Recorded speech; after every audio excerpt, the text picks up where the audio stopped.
मैं डॉक्टर अनिल अग्रवाल इलाहाबाद में as a physician practice करता हूँ। हमारी आज की चर्चा का विषय होगा कि हाई ब्लड प्रेशर क्या है और इसकी रोकथाम कैसे की जाए। आमतौर पर हर कोई स्वस्थ या सामान्य ब्लड प्रेशर रखना चाहता है, लेकिन इसका सही अर्थ क्या है? मूल रूप से जब भी दिल धड़कता है तब वह रक्त वाहिनियों में रक्त पंप करता है। इससे रक्त वाहिनियों की दीवारों पर एक दबाव उत्पन्न होता है और इसी को हम ब्लड प्रेशर बोलते हैं। सामान्य रूप से स्वस्थ व्यक्ति में ब्लड प्रेशर दिन भर घटता और बढ़ता रहता है, लेकिन जब ब्लड प्रेशर लंबे समय तक हाई रहता है और उसका इलाज नहीं किया जाता है तो इससे सेहत पर गंभीर प्रभाव पड़ सकता है। ब्लड प्रेशर का लगातार सामान्य से अधिक रहना ही हाइपरटेंशन या हाई ब्लड प्रेशर कहलाता है। हाई ब्लड प्रेशर अक्सर उम्र बढ़ने के साथ साथ डेवलप होता है। इसके अतिरिक्त ये अनहेल्दी लाइफस्टाइल जीने के कारण भी होता है, जैसे कि पर्याप्त शारीरिक व्यायाम ना करना, धूम्रपान करना, मोटापा, अल्कोहल का बहुत अधिक सेवन करना या बहुत अधिक स्ट्रेस में रहना। कुछ रिस्क फैक्टर्स हाइपरटेंशन होने का कारण हो सकते हैं, जैसे कि आयु। जैसे जैसे लोगों की उम्र बढ़ती है उनकी धमनियां सख्त और संकरी हो जाती हैं, क्योंकि उनमें अतिरिक्त फैट जमा होता है और इससे हाई ब्लड प्रेशर हो सकता है। हाई ब्लड प्रेशर का पारिवारिक इतिहास यदि किसी व्यक्ति में है तो उसमें भी हाइपरटेंशन होने की संभावना अधिक होती है। नमक का अधिक सेवन करना भी ब्लड प्रेशर का कारण जाना जाता है। पोटेशियम युक्त आहार यदि हम पर्याप्त मात्रा में नहीं लेते हैं तो भी हाइपरटेंशन को कंट्रोल करना मुश्किल होता है या यह भी हाइपरटेंशन का एक कारण हो सकता है। प्रोसेस्ड फूड और अधिक हाई कैलोरी वाले फूड या फैटी फूड लेने से मोटापा बढ़ता है और ये भी ब्लड प्रेशर का एक कारण हो सकता है।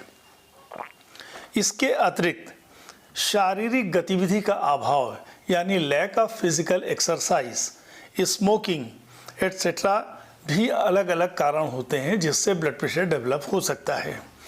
अन्य कारणों में तनाव एक प्रमुख कारण हो सकता है, जो कि आजकल की जीवन शैली का एक अंग बन गया है। हाइपरटेंशन का कोई प्रत्यक्ष या क्लियर सिम्टम नहीं होता है और इसीलिए इसे साइलेंट किलर कहा जाता है, लेकिन कुछ इसके सिम्टम्स हो भी सकते हैं, जैसे कि थकान बहुत लगना, सुबह के समय में सर दर्द, दृष्टि में बदलाव, कानों में घनघनाहट होना या उबकाई या उल्टी आना। लेकिन ये सब बहुत अनकॉमन सिम्टम्स है। ज़्यादातर हाई ब्लड प्रेशर के कोई सिम्टम नहीं होते और इसका डिटेक्शन एक रूटीन चेकअप में होता है।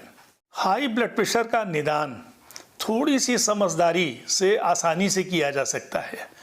ब्लड प्रेशर का मेज़रमेंट सामान्यतः स्फिग्मोमैनोमीटर नाम के उपकरण से किया जाता है और ब्लड प्रेशर को हम दो आंकड़ों में रिकॉर्ड करते हैं, सिस्टोलिक और डायस्टोलिक।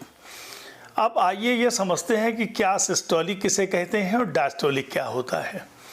स्वस्थ और सामान्य blood pressure 120/80 millimetre of mercury से कम होना चाहिए या इसे 120 और 80 मिलीमीटर ऑफ HgV पढ़ा जा सकता है।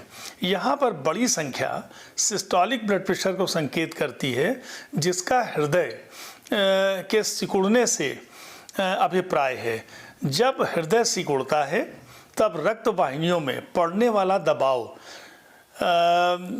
एक प्रेशर उत्पन्न करता है, जिसे हम सिस्टोलिक ब्लड प्रेशर कहते हैं। और छोटी संख्या जिसे डायस्टोलिक ब्लड प्रेशर कहते हैं, ये दो धड़कनों के बीच में जब हृदय विश्राम करता है तब रक्त वाहिनियों पर पड़ने वाले दबाव को डायस्टोलिक ब्लड प्रेशर कहते हैं। यदि ब्लड प्रेशर का स्तर 140/90 मिलीमीटर ऑफ मरकरी या उससे अधिक है तो व्यक्ति को हाइपरटेंशन है। यदि व्यक्ति का बीपी लेवल इससे ऊंचा है तो उससे गंभीर हृदय रोग, स्ट्रोक, आँखों में अंधापन या गुर्दे का रोग हो सकता है।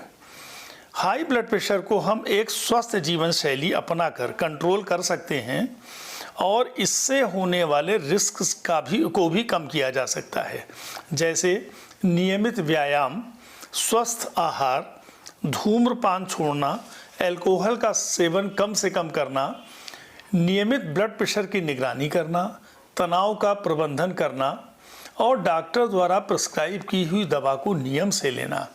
यदि ऐसे जीवन शैली संबंधी सुधारों के साथ ब्लड प्रेशर को सफलता से नियंत्रित किया जाता है तो इससे दवा की ज़रूरत भी कम की जा सकती है और इससे होने वाले खतरों से भी बचा जा सकता है।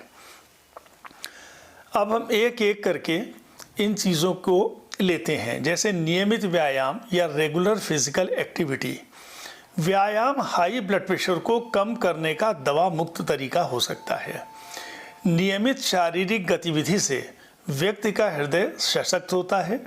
यदि व्यक्ति का हृदय सशक्त होता है तो वह कम मेहनत के साथ खून की नलियों में रक्त पंप करता है और इससे ब्लड प्रेशर कम हो जाता है। नियमित व्यायाम से आपको स्वस्थ शरीर का वजन यानी वेट कंट्रोल बनाए रखने में भी मदद मिलती है। ब्लड प्रेशर को नियंत्रित करने का एक महत्वपूर्ण उपाय यह भी हो सकता है, व्यक्ति को सप्ताह के अधिकतम दिन कम से कम 30 मिनट की एरोबिक एक्सरसाइज करनी चाहिए। एरोबिक एक्सरसाइज से हमारा अभिप्राय तेज टहलान करना, जॉगिंग, स्विमिंग आदि है। अब स्वस्थ आहार की बात करते हैं। ब्लड प्रेशर को नियंत्रित करने में आहार भी महत्वपूर्ण भूमिका निभाता है। हाइपरटेंसिव मरीजों को सब्जी, फल और समूचे अनाज को अधिक मात्रा में सेवन करना चाहिए।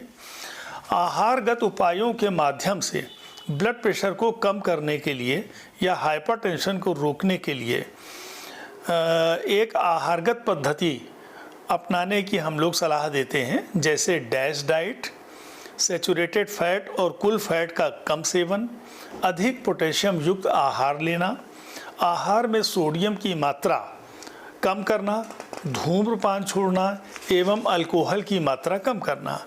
डैश डाइट का अर्थ है dietary approach to stop hypertension diet. समूचे अनाज, फलों, सब्जियों और कम फैट वाले दुग्ध उत्पादों से भरपूर और कम सैचुरेटेड फैट तथा कोलेस्ट्रॉल वाले डैश डाइट खाने से यदि हाई ब्लड प्रेशर हो तो ये कम से कम 10 से 11 मिलीमीटर तक कम किया जा सकता है। अपने आहार में सोडियम कम करें।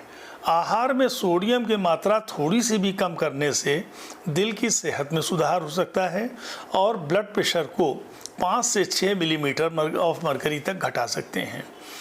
आहार में सोडियम घटाने के लिए आप कुछ सुझावों पर विचार कर सकते हैं, जैसे फूड लेवल्स पढ़ें।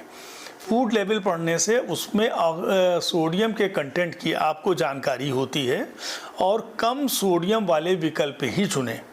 इसके अतिरिक्त प्रोसेस्ड फूड कम खाएं और फ्रेश एवं नेचुरल फूड्स अधिक खाएं। एक्स्ट्रा नमक को बिल्कुल ना कहें।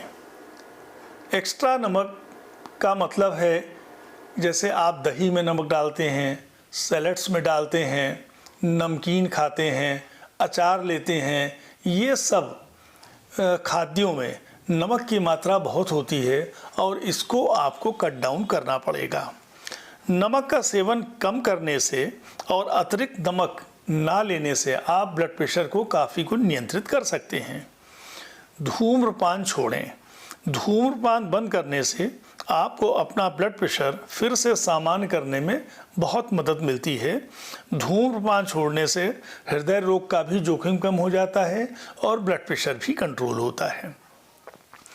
इसके अतिरिक्त नियमित रूप से ब्लड प्रेशर मेजरमेंट भी ज़रूरी होता है। कुछ हाइपरटेंसिव मरीज अपना ब्लड प्रेशर डॉक्टर के पास जाकर नपवाते हैं, लेकिन डॉक्टर्स के पास जाकर ब्लड प्रेशर की जांच करवाना मरीज के लिए हर बार संभव नहीं होता। इसलिए अधिकतर में मरीजों को अपने बीपी लेवल्स की स्वयं निगरानी करनी चाहिए। स्वयं निगरानी करने से व्यक्ति दिन भर और लंबे समय तक और अलग अलग समय पर अपना ब्लड प्रेशर नाप सकता है। इससे अलग अलग समय पर व्यक्ति के ब्लड प्रेशर की रीडिंग की जानकारी मिलती है और इस जानकारी को जब आप डॉक्टर्स को देते हैं तो उन्हें भी दवा प्रिस्क्राइब करने में और दवा की डोज सेट करने में आसानी होती है। तनाव का प्रबंधन करना भी ब्लड प्रेशर के लिए, ब्लड प्रेशर कंट्रोल के लिए अति आवश्यक है।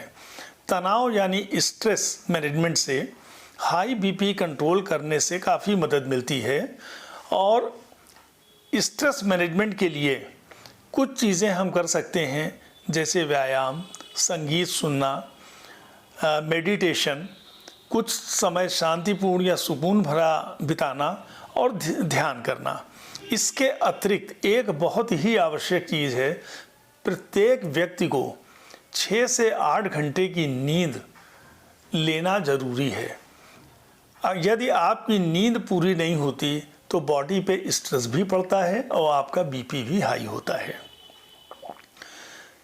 दवाओं का नियमित रूप से पालन करना भी ब्लड प्रेशर कंट्रोल के लिए आवश्यक है। यदि आपका ब्लड प्रेशर लगातार ऊंचा और सामान्य रूप से 140/90 तक या अधिक रहता है तो अपने डॉक्टर से परामर्श करें, जो कि आपके ब्लड प्रेशर रीडिंग और आपका फिजिकल चेकअप करने के बाद आपको दवा प्रिस्क्राइब करना और इन दवाओं को प्रिस्क्राइब की हुई डोजेस से नियमित रूप से लेना आवश्यक है। बहुत से लोग अपनी दवाओं को अपने हिसाब से एडजस्ट करने लगते हैं, जो कि घातक हो सकता है। इस प्रकार हम देखते हैं कि एक स्वस्थ जीवन शैली अपनाकर हम ब्लड प्रेशर को होने से भी बचा सकते हैं और यदि ब्लड प्रेशर है तो उसे कंट्रोल कर सकते हैं और हाई ब्लड प्रेशर से होने वाले खतरों यानी हार्ट अटैक, गुर्दे का फेल होना और स्ट्रोक इत्यादि गंभीर बीमारियों से बचाव कर सकते हैं।